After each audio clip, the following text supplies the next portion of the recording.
My name is Bradley Grove Hyson, and I'd like to talk to you about creating a healthy, sustainable, peaceful world.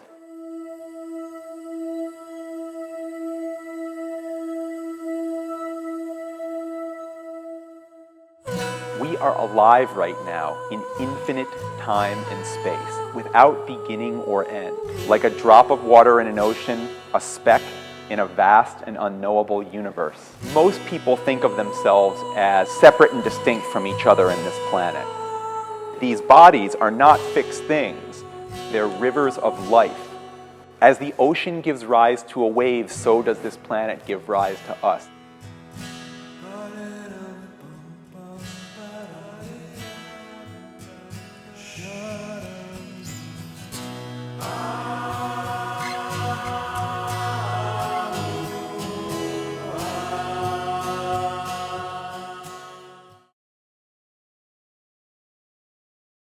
One of the greatest gifts that our species has is the ability to create.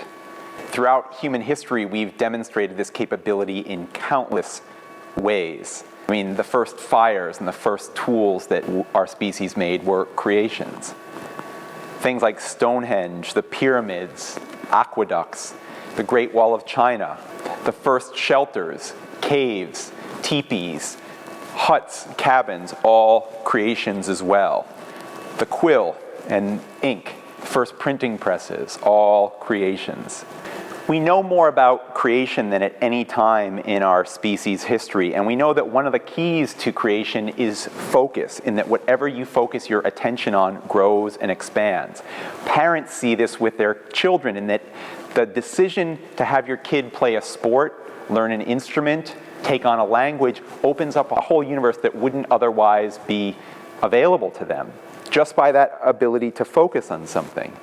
Businessmen have greater skills with whatever their industry is. Governments have greater expertise with whatever the geographic area they're focusing on is. People who take on particular religious faiths have greater knowledge and expertise in that area. So this ability to focus is really incredible, because the more that we focus on something, things grow and evolve and develop. Look at how focused attention on just like our energy system, from a fire all the way up to this modern electrical grid that you can see from outer space. Look at how huts or first caves or teepees have evolved into skyscrapers, where the tallest building that we've built is now a skyscraper that goes a half a mile into the sky.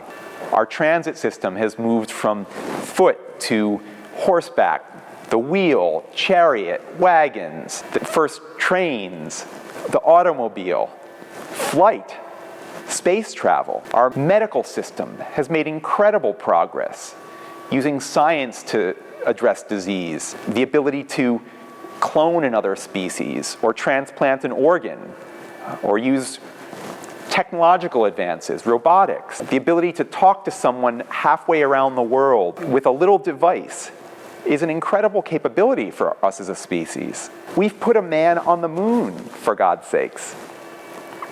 When you look at the portfolio of human accomplishment, it's like we can accomplish almost anything that we focus our attention on. Wherever we focus our attention, we can create almost anything.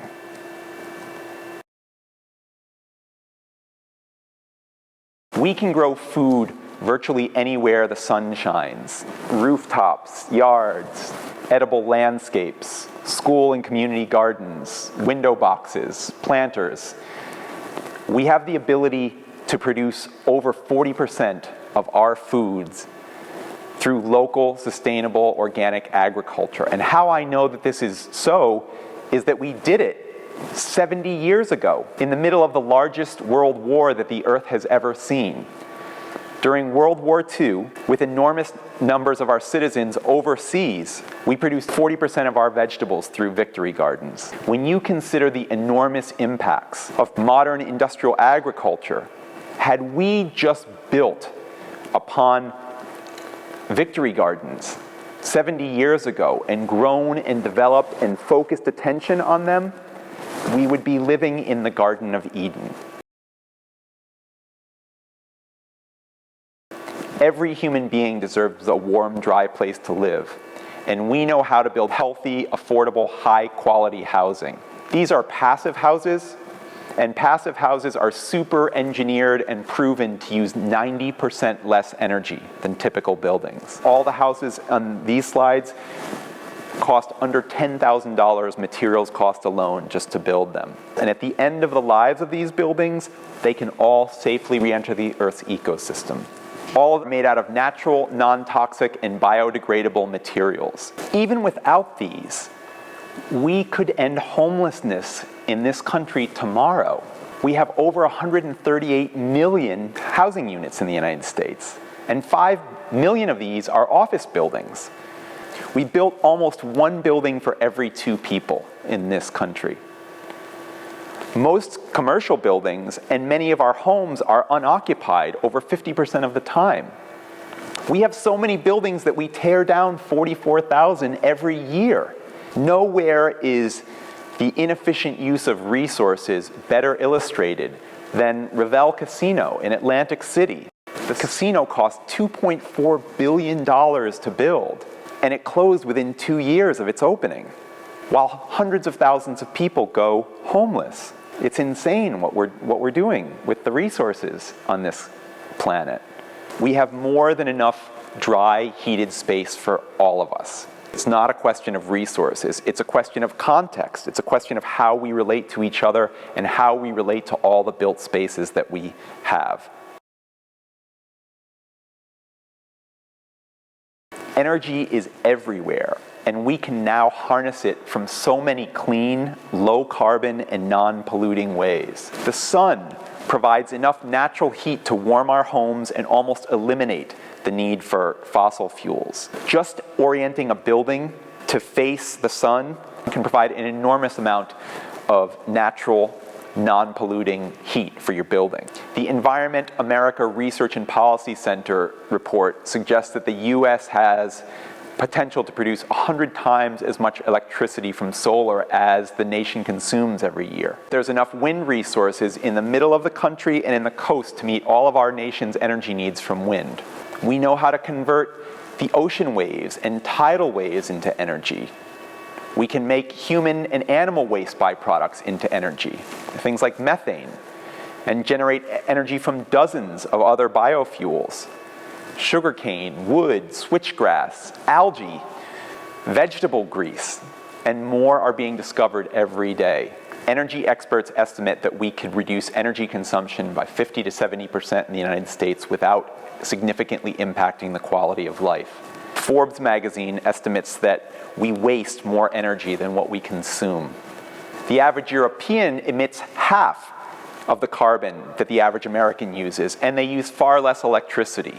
It takes 40% more fuel for the average American car to drive a mile than a European car. Nations like Denmark, Iceland, Spain, Portugal, and Germany are already producing 20 to 45% of their electricity from renewables. Burlington, Vermont is now producing 100% of all of their electricity from renewable energy. How quickly we could move toward a 100% clean renewable energy future if we change that focus that we've put into fossil fuels over renewable energy. Redesigning communities opens up amazing opportunities, and there are hundreds of examples all around the world of communities built that preserve land and open space, built healthy, efficient buildings, generate energy from clean, renewable sources, and produce a large amount of their food locally. Some of these operate local businesses, provide health care, education, and senior support for their members. A lot of them are even active in helping those outside of their communities live. And they do it all in an efficient, economical, and an affordable fashion. Communities are able to achieve a different universe of efficiency because of something that we teach every child in kindergarten: how to share. It means that every home doesn't need their own washing machine and dryer, lawnmower, snowblower, tool shed, guest bedrooms, cars, boats, saunas, etc. Sharing allows people to dramatically reduce their resource use and use synergy to do things that together they've never been able to do alone. Human beings used to think that sand was the building blocks of all life. Science then allowed us to see life on smaller and smaller and smaller levels: cellular, atomic, subatomic, quarks. When you get at levels smaller than that, they begin to describe life in terms of probabilities. We could say that everything in life is ultimately an expression of matter and energy. We're this river of life that is in a state of constant change. That means that none of us is ever the same, not even for a moment. We're energy that's vibrating at a frequencies undetectable to the human eye. If you don't understand our natural design and how life is constantly changing and evolving, from one thing into another, it's easy to say things like human beings will never change, or it's human nature, we'll never get along, you'll always have war. I hear this often. But look at how many examples there are of people changing their context, of how they relate to life. There was a time that white people could own people of other skin colors. There was a time when women couldn't vote.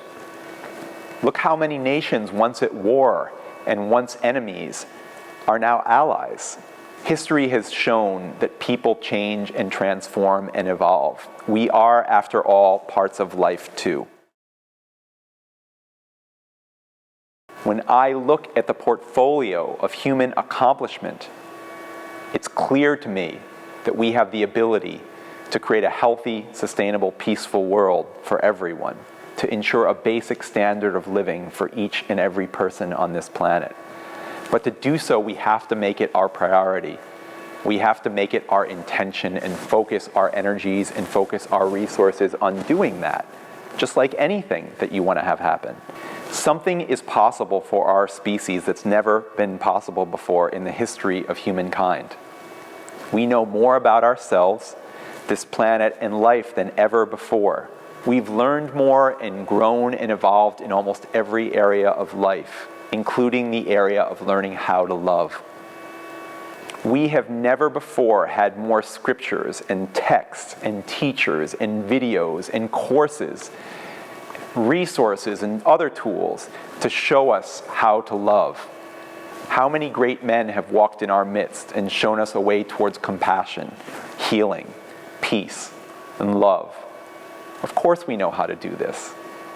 Of course we know how to teach this to our children. Of course we know how to spread this. Love may be the most powerful and important tool that we have at our disposal. For love, we will sacrifice. For love, we will give everything. What would love have you do?